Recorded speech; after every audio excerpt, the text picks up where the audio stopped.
शिव पार्वती संवाद। एक बार माता पार्वती ने भगवान शिव से पूछा कि क्या गंगा में डुबकी लगाने से सच में धुल जाते हैं पाप।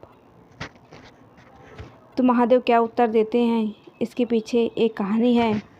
तो आइए चलते हैं कहानी की तरफ। एक समय शिवजी महाराज पार्वती जी के साथ हरिद्वार में घूम रहे थे। पार्वती जी ने देखा कि सहस्त्रों मनुष्य गंगा में नहा नहाकर हर हर कहते चले जा रहे हैं, परंतु प्रायः सभी दुखी और पाप परायण हैं। पार्वती जी ने बड़े आश्चर्य से शिव जी से पूछा कि हे देव, गंगा में इतनी बार स्नान करने पर भी इनके पाप और दुखों का नाश क्यों नहीं हुआ? क्या गंगा में सामर्थ्य अब नहीं रही? शिव जी ने कहा, प्रिय, गंगा में तो वही सामर्थ्य है, परंतु इन लोगों ने पाप नाशनी गंगा में स्नान ही नहीं किया, तब इन्हें लाभ कैसे हो? पार्वती जी ने आश्चर्य से कहा कि स्नान कैसे नहीं किया? सभी तो नहा नहा कर आ रहे हैं, अभी तक इनके शरीर भी नहीं सूखे हैं। शिव जी ने कहा, ये केवल जल में डुबकी लगाकर आ रहे हैं। तुम्हें कल मैं इसका रहस्य समझाऊंगा। दूसरे दिन बड़े ज़ोर ज़ोर की बरसात होने लगी। गलियां कीचड़ से भर गईं। एक चौड़े रास्ते में एक गहरा गड्ढा था। चारों ओर लपटीला कीचड़ भर रहा था।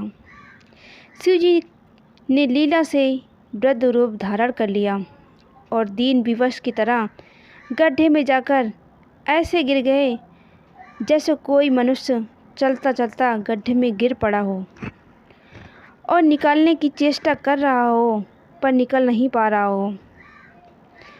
पार्वती जी को उन्होंने यह समझाकर गड्ढे के पास बैठा दिया कि देखो, तुम लोगों को सुना सुना कर यूँ पुकारती रहो कि मेरे वृद्ध पति अचानक गड्ढे में गिर पड़े हैं। कोई पुण्य आत्मा इन्हें निकालकर इनके प्राण बचाए और मुझ असहाय की सहायता करें।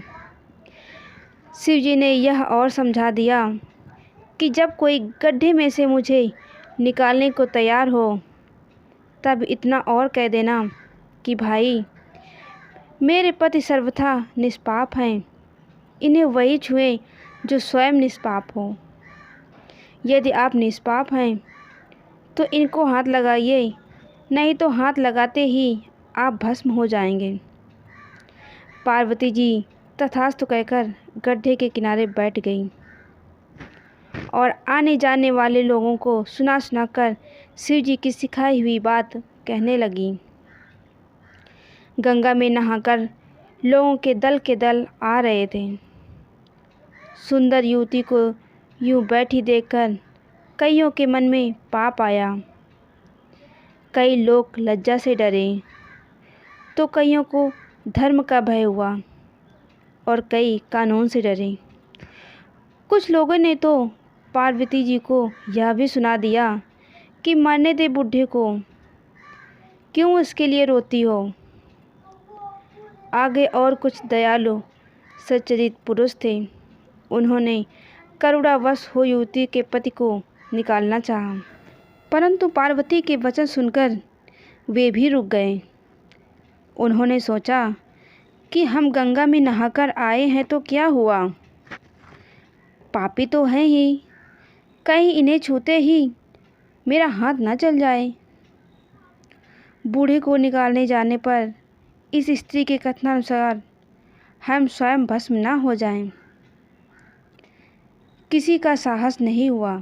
सैकड़ों आए, सैकड़ों ने पूछा और चले गए। संध्या हो चली। शिव जी ने कहा, पार्वती, देखा, आया कोई गंगा में नहाने वाला? थोड़ी देर बाद एक जवान हाथ में लोटा लिए हर हर कहता हुआ निकला। पार्वती ने उसे भी वही बात कही। युवक का हृदय करुणा से भर आया। उसने शिवजी को निकालने की तैयारी की। पार्वती ने रोक कर कहा कि भाई, या तुम सर्वथा निष्पाप नहीं हो तो मेरे पद को छूते ही जल जाओगे। उसने उसी समय बिना किसी संकोच के दृढ़ निश्चय के साथ पार्वती जी से कहा कि माता, मेरे निष्पाप होने में तुझे संदेह क्यों होता है? देखती नहीं मैं भी अभी गंगा नहाकर आया हूँ। भला गंगा में गोता लगाने के बाद भी कभी पाप रहते हैं? आपके पति को निकालता हूँ। युवक ने लपक कर बूढ़े को ऊपर उठा लिया। शिव पार्वती ने उसे अधिकारी समझकर अपना असली स्वरूप प्रकट कर उसे दर्शन देकर कृतार्थ किया। शिव जी ने पार्वती जी से कहा कि इतने लोगों में से इस एक ने ही गंगा स्नान किया है। इस कहानी के अनुसार जो लोग बिना श्रद्धा, विश्वास और दिखावा के लिए गंगा स्नान करते हैं, उन्हें वास्तविक फल नहीं मिलता। परंतु इसका यह मतलब नहीं है कि गंगा स्नान व्यर्थ जाता है। विश्वास के साथ किए गए गंगा स्नान का फल अवश्य मिलता है। स्टोरी मेरी अच्छी लगी हो तो कमेंट में हर हर महादेव ज़रूर लिखें, और वीडियो में नए हों तो मेरे वीडियो को लाइक करें, चैनल को सब्सक्राइब करें। धन्यवाद।